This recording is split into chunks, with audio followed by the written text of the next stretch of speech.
नमस्कार फ्रेंड्स, आज आपण हेल्दी असे बीटरूटचे कबाब बघणार आहोत।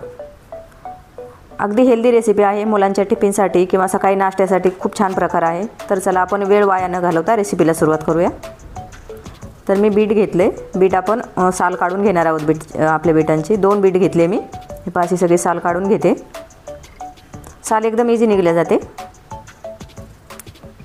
मी साल कटरने सगळे साल काढून घेतले पहा 2 इंची पण, आणि जे पुढचं तोंड असतं ना त्यांचं ते कापून घेऊ आपण चाकूने। 2 इंच पण मी असं काढून घेतले। आणि आता हे आपण बीट जे घेतलेत ना साल काढून ते आपण किसून घेऊया। आता हे पहा असे मी किसणीने बारीक किसून घेते। किसले पण एकदम इझी किसले जातात, अजिबात वेळ लागत नाही। अगदी झटपट रेसिपी पण आहे आपली, पटकन होते। हे पहा आता आपले किसून झालेले आहे बीट। आता मी एका बाउलमध्ये काढून घेते। 2 बीटांचा जो किस आहे तो भरपूर होऊन जातो 3 ते 4 लोकांसाठी। आता याच्यामध्ये आपण 2 बटाटे घालणार आहोत। उकडलेले बटाटे आहेत हे। मी हातानेच कुस्करले, एकदम छान उकडलेले होते म्हणून हातानेच कुस्करले। तुम्ही हाताने कुस्करून घेऊ शकता किंवा किसणीने किसून घेतले तरी पण चालेल। हे पहा असं मी मिक्स करून घेते बटाटा थोडंसं। याच्यामध्ये 1 वाटी बारीक किसलेलं गाजर घेतले, 1 वाटी बारीक कापलेला कांदा घेतलाय। भाज्या तुम्ही आवडीनुसार कमी जास्त करू शकता। बारीक चिरलेली 1 हिरवी मिरची घेतली, आणि मसाल्यांमध्ये 1 चमचा चाट मसाला घेतलाय, 1 चमचा धना जिरा पावडर घेतली, 1 चमचा लाल तिखट घेतले। हे लाल तिखट नाही आहे, काश्मीरी लाल मिरची पावडर आहे।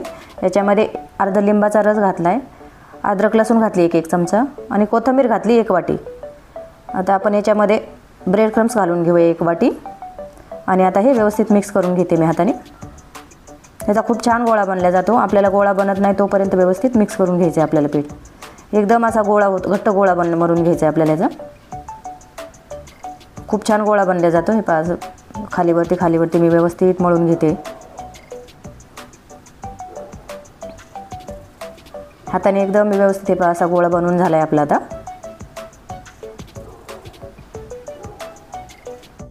आपला गोळा बनवून झालेला आहे। आता आपण कटलेट बनवून घेऊया।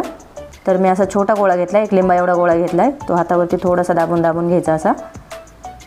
तुमच्या आवडीनुसार तुम्ही शेप देऊ शकता। मी गोल शेप दिलेला आहे, एकदम सिंपल आणि पटकन होते।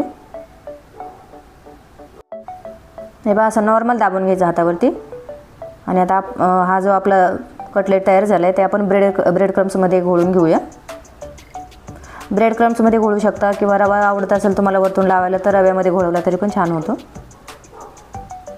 आणि आपण डेकोरेशनसाठी काजू लावणार आहोत वरतून, हे ऑप्शनल आहे। हे पहा असे थोडेसे दाबून घ्यायचे लावून। हे पहा असे मी सगळे कटलेट असे बनवून घेते।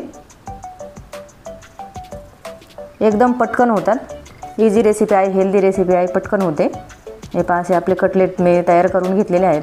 बरे 4-5 झालेले आहेत, अजून 1-2 बनवते, आणि नंतर आपण हे फ्राय करून घेऊया। हाताला कलर बघा किती लाल आला आहे। मुलं बीट खात नाहीत, मुलांसाठी खूप छान रेसिपी आहे। हे पहा असे आपण सगळे कटलेट मी बनवून घेतलेले आहेत। आता मी गॅस चालू करून घेतला आहे आणि गॅसवरती तवा ठेवून घेतला आहे। मी दाखवलं नाही व्हिडिओमध्ये, मी पहिलेच गरम करायला ठेवला होता तवा, आणि याच्यामध्ये 2 चमचे तेल घालून घेतले मी। आपण हे तळून नाही घेणार आहोत, फक्त फ्राय करणार आहोत। असे 2 चमचे तेलावरतीच फक्त कमीत कमी तेलाचा वापर करून बनवणार आहोत आपण। हे असे मी सगळे घालून घेतले बा, आणि आपल्याला फक्त 2 मिनटं परतून घ्यायचे। हे पहा आपले 2 मिनटं झालेले आहेत। मी दुसरी बाजू परतवून घेते परत। हे बघा खूप छान होतात, कलर पण खूप छान आला आहे। अगदी इझी रेसिपी आहे। अगदी अलगद हाताने आपल्याला दुसरी बाजू शेकून घ्यायची।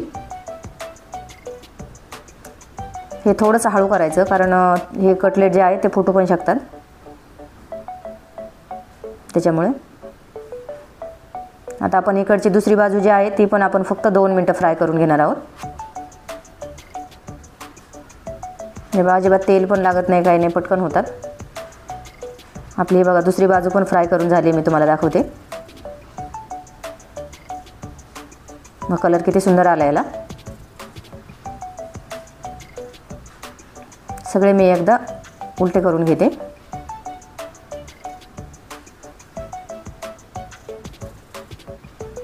मुलांना असा कलर चेंज दिसल्यावरती खूप छान वाटतं आणि ते मुलं खातात पण अशा भाज्या बिज्या पण सगळ्या. हे पहा आता आपले कटलेट तयार झालेले आहेत. मी काढून घेते एक एक करून. मुलांना समजत पण नाही कशाचे कटलेट बनवलेले आहेत, ते खूप छान आणि आवडीने खातात. तर आपली बीटरूटचे कटलेट रेसिपी तयार झालेली आहे. रेसिपी कशी वाटली ती नक्की कमेंट करून सांगा आणि चॅनलवरती नवीन असाल तर लाईक आणि शेअर करा. अशाच नवनवीन रेसिपी पाहण्यासाठी सिक्रेट शेफ नंदिनी यूट्यूब चॅनलला नक्की सबस्क्राईब करा.